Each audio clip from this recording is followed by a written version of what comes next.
I actually found out the day after this experience that she had passed away. So I'm still not sure if this was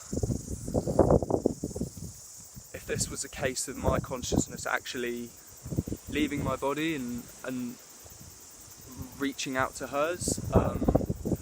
There's a interesting theory called the field of morphic resonance by Rupert Sheldrake, which discusses that if you're in a close emotional relationship with someone, which we were, then you create a morphic field between the two, whoever it is that you're emotionally attached to, and your mind can bond regardless of the distance that you regardless of the physical distance. I'm sure I've done a awful job of explaining it, and there's a lot more to it, but if you're interested in that, yeah, you should look up The Field of Morphic Resonance by Rupert Sheldrake. It's very interesting stuff. So I had this kind of life review, thinking about my family, my friends, and then I realised I needed to wee, so I had to get out.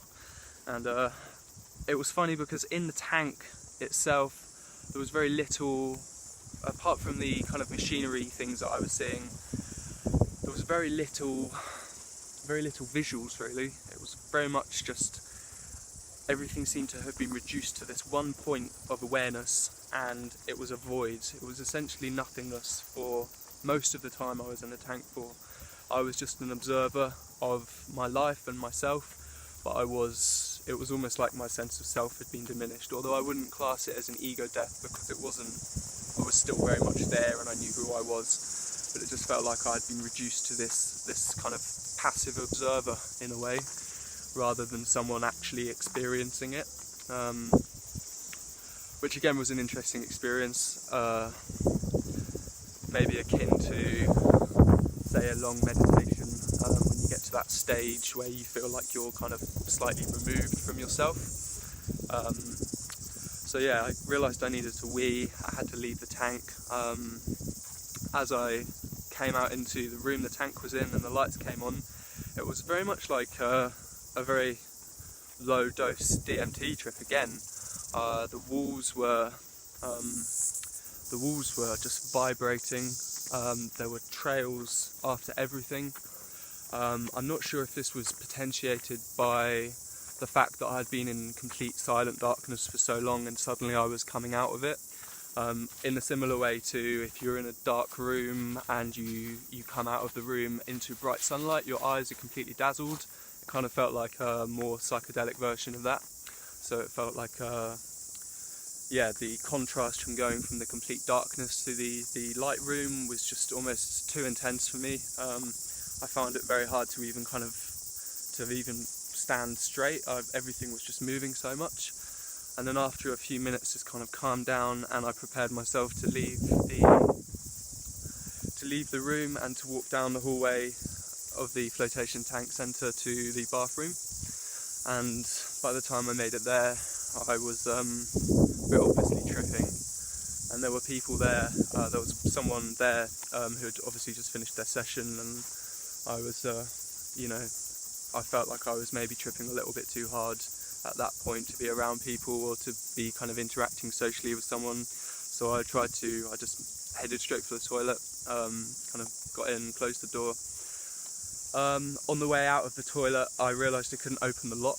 So there was this kind of melodrama about feeling like I was locked in the toilet, and this went on for about a minute of this kind of rising panic of not quite knowing what to do, and I was just at the point of maybe, thinking about banging on the door or shoulder barging the door open to get out, which I'm very glad I didn't do, because it probably would have been quite costly, and also I reckon they probably would have realised I was tripping as well, which would have been quite a lot to deal with at that time. So I'm glad I didn't. I managed to kind of calm myself and just to work out the lock mechanism, which was just slightly faulty, and yeah, managed to make it back to the tank. As soon as I got back into the tank, the visuals completely stopped, and I was again just back into complete nothingness. The audio hallucinations continued, so I was still getting these very intense, it was almost like these kind of synthesizer sounds that were happening in cadences. So yeah, these kind of things, and twangs and like echoes and these kind of things. But again, my mind just completely stilled, and I just went back to this kind of passive observer, just witnessing the experience without any thoughts really, without any without any visuals or kind of very little psychedelic effects really. I was essentially just kind of lying there in the darkness, and the one thing that remained was my very strong bodily sensation of having to move and having to kind of writhe around, which wasn't unpleasant. In some ways it was actually quite pleasurable to feel this kind of electric energy just kind of rising up and down through me, and it was almost like a dance. The way I was moving felt like I was dancing. So yeah, so that wasn't unpleasant, and this was, at this point I think I was about an hour and a half into it, so I still had another hour and a half left. But to be completely honest, I have very little recollection of the second half of it. It almost feels like time went by so quickly that before I knew it, the lights or the music started playing, which marks the kind of 10 minutes before your flotation session is finished, and then the voice came on, and I got out and had a shower, and again, the minute I got out, it was just incredibly intense, and everything just kind of came floating back to me. All of my senses came back, all of the visuals came back, and then I was just, very much just like, again, just tripping very hard, and so that was quite an interesting transition. So yeah, that's pretty much it really. I left the flotation tank centre. I walked. I saw the woman who was there, who was at the reception. We had a very brief interaction. She asked me how it was. I think I said something like, I feel rather spaced out, and I feel like I need to land. And because I felt like that was something she probably heard quite a lot after people had done 3-hour floats. And she kind of nodded understandingly. I'm not sure if she knew I was tripping, but I think I probably would have done if I was her. And so I left, got lost on the way out of the building, and to walk into a hairdresser's to ask them which way to get out. It was quite a confusing building, to be honest.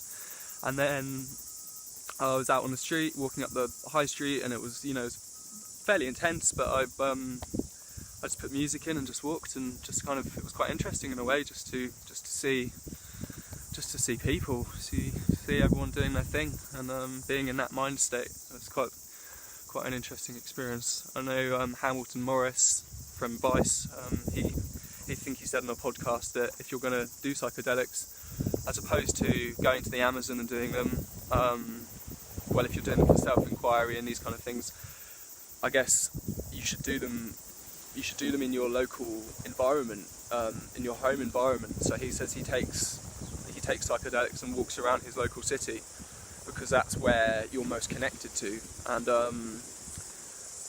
so I was kind of thinking about that as I was walking around, and I went back home.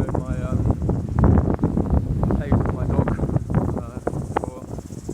for a while, and made some food, and just very much enjoyed being in the company of my girlfriend, and felt very much reset in lots of ways, in terms of the kind of niggles that had been bothering me before. Felt just so silly in comparison, and my girlfriend remarked on how I seem much more loving, which is something that I've been very much trying to work on recently, trying to open up for more of a heart-centered place and not be so caught up in my thoughts and my judgments and whatnot. So overall, I think the experience was very beneficial. I'm still processing much of it, because like I say, the second half was very much a void, and I know a lot of things happened. There were lots of experiences, but almost I wasn't there to experience them. So I feel like these are things that will slowly start seeping into my consciousness over the next, I don't know, however long. So I'm sure there's a lot more to integrate, but yeah, since the experience, I've been feeling generally more positive and calmer, and generally, yeah, like I say, slightly more loving, and finding it easier to interact with people and reduce my judgments of people. Again, I wouldn't be able to say whether I would recommend an experience like this or not. All I can say is that it was very interesting, and the combination of the flotation tank and the LSD, I think, actually synchronised very well, and I think they complemented each other incredibly. So that's it for now. I may make more videos regarding other trips in the future. I have a few 5-gram psilocybin trips which I would quite like to document, in addition to a few DMT trips which really stood out to me. Overall, I find maybe this experience would have been more suited to mushrooms, because of the duration of the mushrooms. I find that they tend to kind of not outstay their welcome quite as much as LSD can. So maybe this is something that I'd like to try in the future, but who knows. Yeah, so that's it for now. Thank you very much for listening. I hope you've enjoyed hearing my story. And yeah, peace.